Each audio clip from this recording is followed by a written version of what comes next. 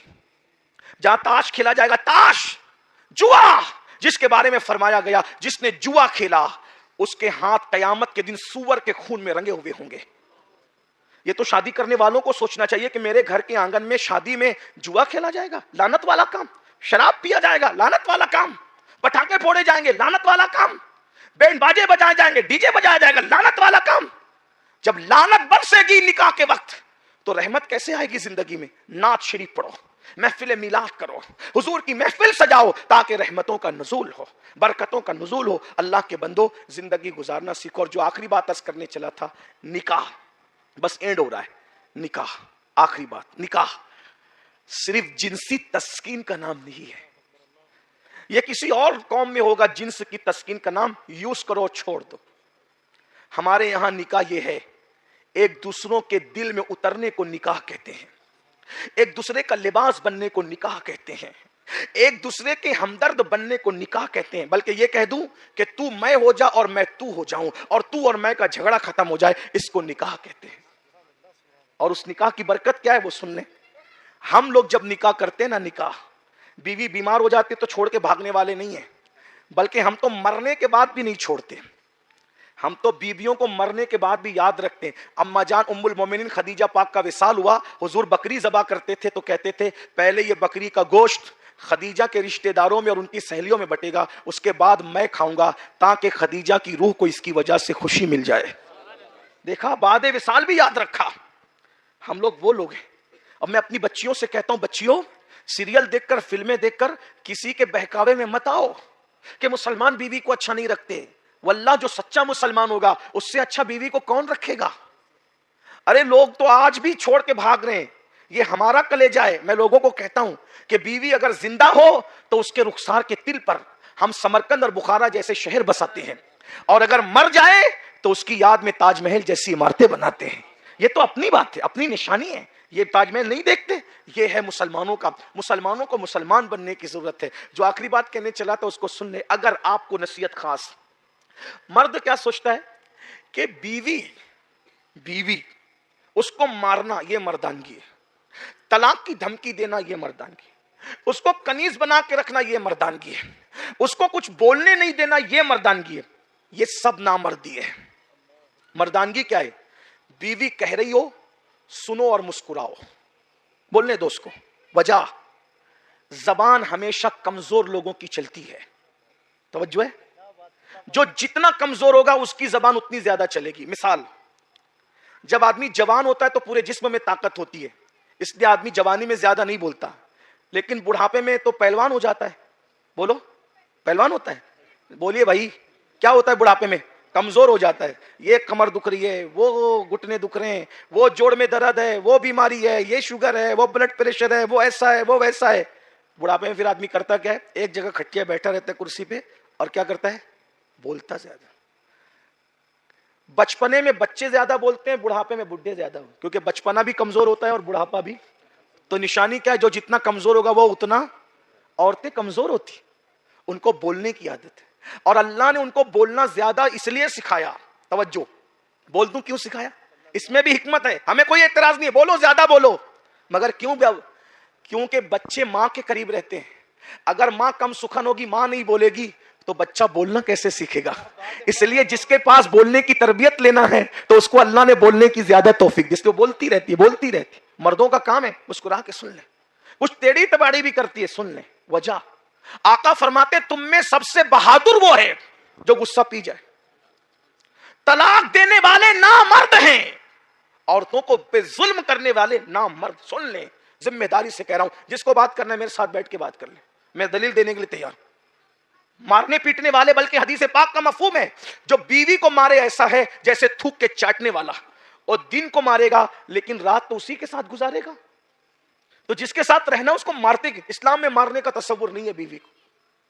تو آپ کہیں گے یار وہ تو منہ چلاتے. میں نے کہا اس کا منہ چلانا بھی اپنے لیے فائدے مند ہے.